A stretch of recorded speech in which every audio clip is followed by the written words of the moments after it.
Arte y cine.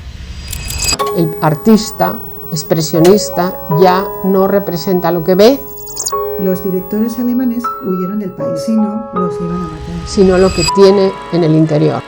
El cine negro lo cambió todo para siempre. Desde siempre se ha buscado una fuente de inspiración sobre la que recrear las imágenes del cine. Pero ¿cómo es esta relación entre la pintura y la pantalla? El beso, de Gustav Klimt. La unión dorada de dos enamorados.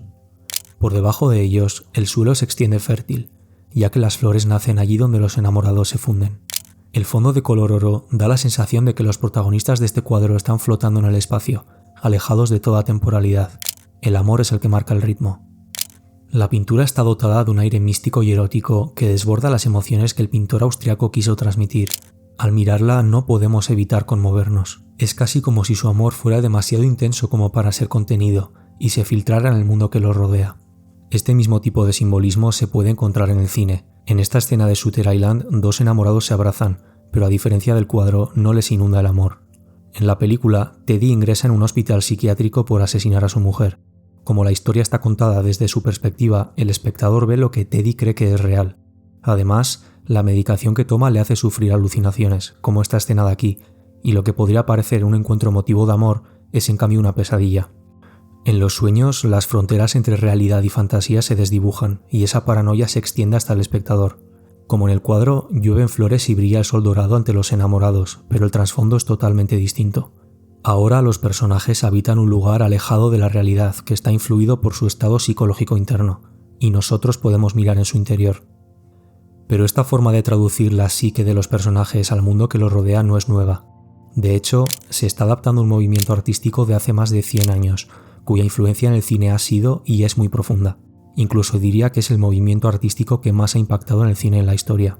Año 1916. Alemania prohíbe todas las películas extranjeras. Esto provoca que los movimientos cinematográficos extranjeros no influyan en los directores alemanes. Entonces, se produce un florecimiento del cine nacional.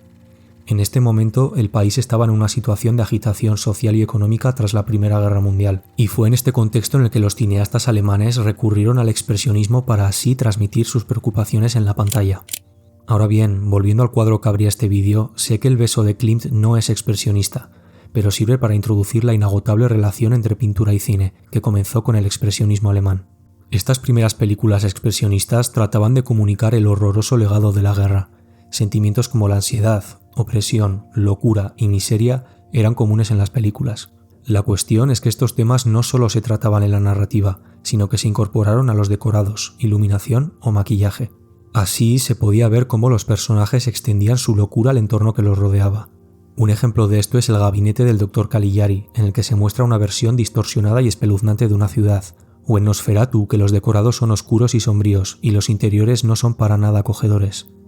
En Metrópolis, por ejemplo, el mundo es imponente, opresivo y distópico. Realmente el expresionismo es muy fácil de resumir. Se trata de expresar estados internos en el entorno que rodea al sujeto y en el estilo de la obra en sí misma. Las películas alemanas de esa época son increíblemente provocativas y audaces desde el punto de vista estilístico, y mirándola ahora, incluso años después, todavía siguen impactando. Este fragmento en la película Desde la mañana hasta la medianoche resume muy bien todo esto. Aquí está. El entorno es claramente oscuro y antinatural, pero no hay nada extraño sucediendo.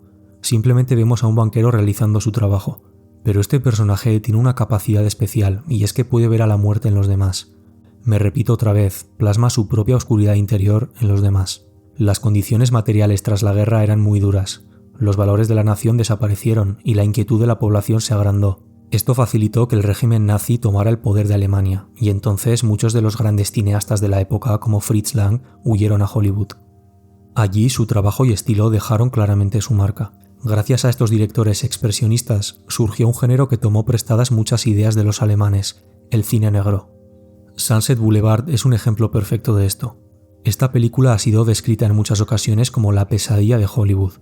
En esta escena, la expresión de la actriz genera inquietud y el entorno es oscuro, dando la sensación de encerrarlos y esconderlos en las sombras, como si se quisiera transmitir su estado psicológico. Sin duda, el cine negro adaptó las ideas del expresionismo alemán para hacerlas más accesibles al público estadounidense. Los entornos no son antinaturales ni fantásticos, pero están iluminados de tal manera que transmiten cierta ansiedad. Es en la forma en la que se piensa en estos entornos donde se expresa el estado psicológico de los personajes. Ahora bien, este movimiento también ha llegado hasta nuestros días. La tragedia de Macbeth de Joel Cohen es un claro ejemplo de una obra que adopta un estilo expresionista. En la película, la locura de Macbeth no solo se manifiesta en sus palabras o acciones, sino que aparece reflejada en la realidad que lo rodea. Los decorados son oscuros e inquietantes, las puertas se inclinan, los entornos cambian a su alrededor y el paisaje es sombrío e irreal. Los personajes habitan una realidad que está moldeada por su estado psicológico interno, como si estuvieran dentro del paisaje de su propia mente. También se podría considerar que la tensión visual de Hitchcock se inspira en el expresionismo y también la desafiante cinematografía de Ciudadano Kane. Años más tarde, el testigo fue recogido por directores como Tim Burton, Guillermo del Toro o David Lynch, siendo el primero, Tim Burton, quizá el que más se acerca a este movimiento.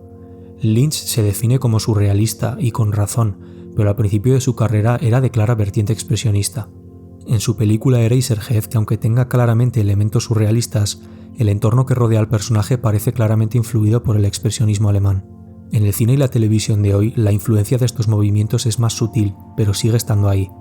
Por ejemplo, en Apocalypse Now se produce un descenso a los infiernos por parte del personaje.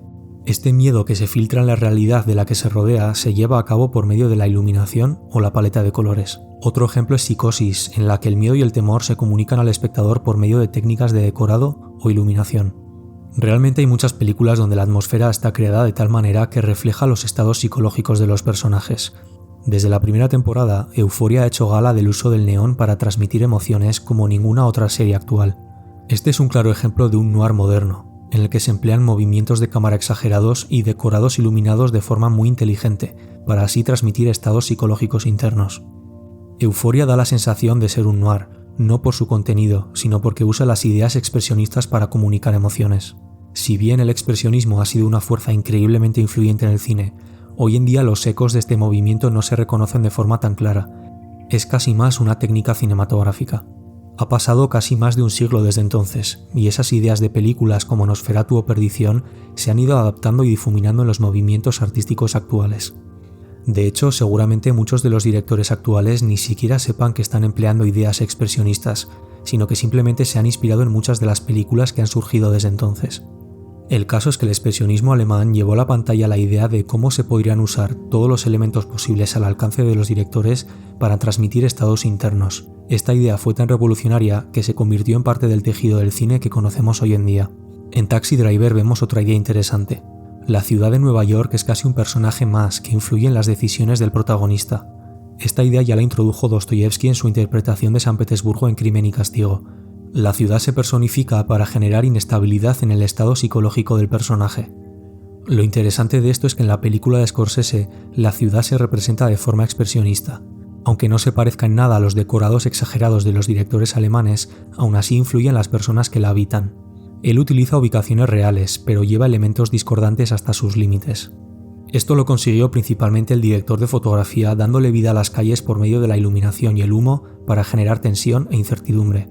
Incluso recuerda la forma en la que Euphoria representa varios decorados, como la escuela o la calle en la que vive Rue. Como estas, hay muchas películas que emplean diferentes técnicas para transmitir emociones. Pero claro, se puede estilizar de forma estética un decorado sin necesidad de ser explícitamente expresionista.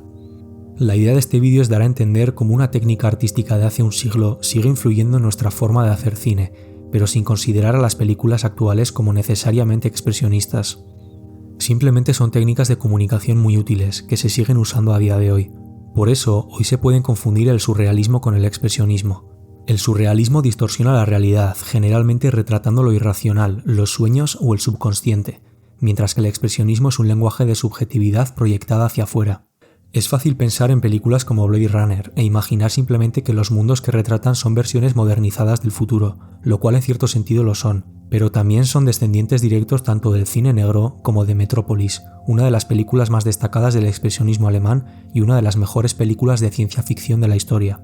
En Metrópolis, la ciudad no es solo una representación de un futuro posible, sino que su diseño es una manifestación externa de las ansiedades sobre el presente en la Alemania de los años 20. Por medio de unos decorados muy trabajados, se comunica al espectador una sensación de preocupación y opresión. Puedes interpretar los paisajes urbanos en las películas de Blade Runner como una imaginación del futuro, pero también puedes verlo como una representación expresionista de nuestro entorno presente, donde todas las preocupaciones se exageran y se conducen a un mundo futurista. A pesar de que pase desapercibido, el expresionismo está en el presente si miras con atención. Incluso podría estar ganando en popularidad, porque en estos últimos años se han hecho películas de influencia claramente expresionista, como Macbeth, Blade Runner o Fallen Angels. Los expresionistas alemanes proyectaban la ansiedad y el malestar internos hacia afuera. Quizá estemos viviendo un momento similar, inestable, que levanta una necesidad de proyectar las inquietudes internas. Edvard Munch, al hablar sobre su inspiración para el grito, dijo que lo pintó después de escuchar un grito durante un paseo nocturno. Para Munch, el grito no es solo un sentimiento que se expande por toda la pintura, sino algo que sintió en el mundo real. La lección que encontramos en este cuadro, el representante del movimiento expresionista por excelencia, sirve para resumir el sentido de este vídeo. El expresionismo difumina los límites entre la subjetividad y el mundo externo. Cómo nos sentimos afecta la forma en la que vemos el mundo que nos rodea, pero el mundo que nos rodea también afecta la forma en la que nos sentimos, especialmente cuando el entorno parece cada vez más sombrío y oscuro. Quizás es en momentos de incertidumbre cuando los artistas buscan formas de rebelarse ante la inseguridad, momentos en los que no queda otra que transmitir tus sentimientos abrazando la larga sombra expresionista.